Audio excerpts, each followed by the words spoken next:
Erik Spoelstra just had the Miami Heat defense playing at a different level, and the Heat just got a wire-to-wire victory in their biggest game of the season thus far. I know Jimmy Butler is not on the team anymore. Obviously, that was a whole thing that happened and went down, and it kind of affected the Heat season in a negative way, but Heat culture is still Heat culture, thanks to Coach Spo, and they did what the Heat do. They won with their backs against the wall in a playoff game, even if it is not technically won in the record books. One thing the Heat did was they set the tone from the jump. They put Bam, who is their best defender by far, on Josh Giddey, who really led the charge for the Bulls over the second half of the season, and he was shut down. And then Tyler Herro just could not miss in this game, especially in the first half. In this video, I want to break down the Heat's dominating win in this first play-in game. I'm going to run through the numbers, and I'm also going to talk about the upcoming matchup against the Hawks and all that good stuff.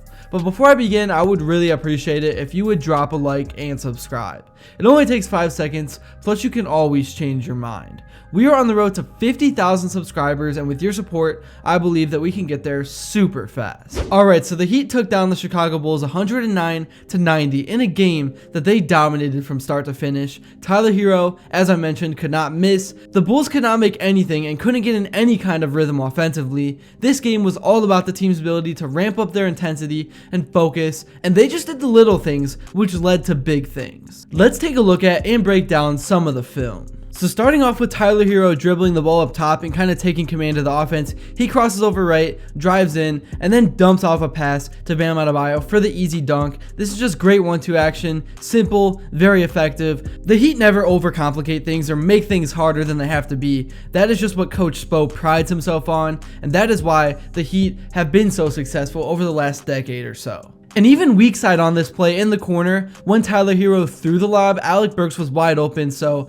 that could have been yet another good shot, but obviously nobody's going to pass up a dunk. Once again, here is even more 1-2 action. This time Andrew Wiggins starts with the ball. He has Josh Giddey defending him. He tries to cross over and lose him, but he ends up getting caught in the air, but still he's able to make the pass to Ware, who's wide open, and cut in, and that is just an easy backdoor finish. I'm not sure why the Bulls defense was so bad, especially in the interior in the first half, but the Heat definitely took full advantage of it, and they just looked like the more prepared team. Now here, let's start things off on the defensive end. Kyle Anderson pokes the ball free, which creates a transition opportunity. The ball just flung like 20 feet in the air, which was kind of weird. But nonetheless, Kyle Anderson led the fast break, and he was looking down court the whole time, had his eyes open. He found the bigger man in Ware, who was able to turn and dunk right over Josh Giddey. Giddey is never going to defend a guy like him in the paint. Again, not sure what the Bulls' game plan was, because Vucevic should have been on Ware in that play. He definitely had enough time to adjust, but that is what separates the great centers in the league and then Nikola Vucevic. He's just not the same guy he was anymore, and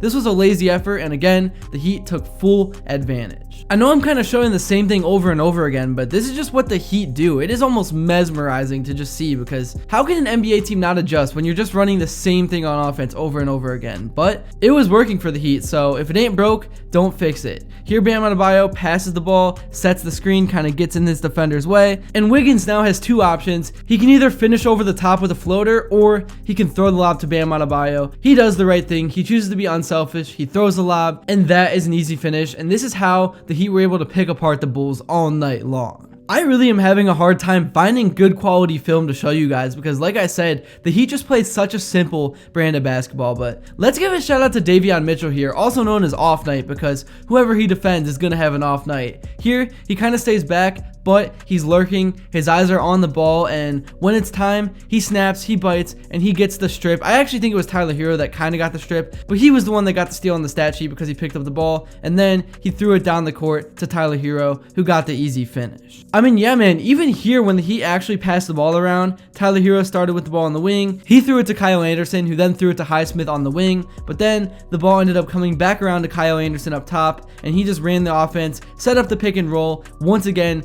easy lob, easy finish. It is just embarrassing that the Bulls were actually this bad defensively the more that I look at the film. Looking at the numbers from this game, Tyler Herro played 37 minutes. He led the way with 38 points, 5 rebounds, and 4 assists, and he was plus 18 in terms of plus minus. He did have 7 turnovers, but that can be negated by how good he was in this game, and the big thing was that he was 13 of 19 from the field, ultra efficiency. And then Andrew Wiggins had 20 points with 9 rebounds, with 2 assists, 2 steals, and 2 blocks. A great defensive effort. Really, he was Robin to Batman today. He needs to play like this throughout the rest of the playoffs. Bam Adebayo played 35 minutes. He had 15 points and 12 rebounds. He was plus 14. Solid game from him. Alec Burks only had 2 points, but he also only played 16 minutes, but definitely could use a better effort out of him. And then Ware had 6 points with 9 rebounds and 3 assists. In terms of bench play, Mitchell played 33 big minutes and he had 15 points with 9 assists. Solid effort from him. And then Duncan Robinson had 8 points and Highsmith had 5. And the big thing the Bulls did on defense that was really the X factor in this game is they completely took the Bulls bench out of the game. The Bulls bench only had 13 points combined. But yeah, man, the Heat ultimately survived and advanced, and now they will go to Atlanta to take on the Hawks, and that is definitely going to be a tricky matchup. I think the Heat are going to win. I think Trae Young's probably going to try to play hero ball, and he's going to fold in the fourth quarter, and he kind of needs to be on the road. He needs to be the villain. When he's not the villain, things don't always go as well. It's kind of funny. But I do think the Heat are the more experienced team. I think they should win this game, but the Hawks, of course, have the talent to where if they have a hot night, they can pretty much beat anyone. That's really all I have to say for this video, though. Let me know in the comments below what you thought about this game, and here's what some of the guys had to say in their post-game interviews. Yeah, I mean, we came into the game knowing that the two main guys are going to try to drive the paint, trying to create some chaos. I mean, I think the biggest thing is we switch, we help one another. We was in the gaps. They didn't really see the openings like they used to see. I think we did a really good job. I mean, we played them 3 times, and they've been doing the same thing, so we was ready for it this game. Because, you still got more to do. You're looking at the bigger goal, the bigger picture, which is the playoffs. And, we got to do whatever we can. Whatever we got to do that game, to lock in and get that dub and go to the playoffs. I mean, we had 10 steals, 7 blocks. I feel like we were not only that, but we were really disruptive. Obviously, shot out of bounds and making them play in the half court. How gratifying was it that first of all, a wire-to-wire win. For the majority of the game, you're in a 15 to 20-point range in the separation. To just have a dominating win, particularly after the 3 losses in the regular season. Good to bounce back, man. Like you said, they swept us in the regular season, so we know it's 6-8. A lot of us has been in just playing a lot. But backs against the wall, always says like March Madness, win or go home. What did you like most about the offense, obviously led by Tyler, but so many of you also contributing to keep yourselves in front with a decent cushion?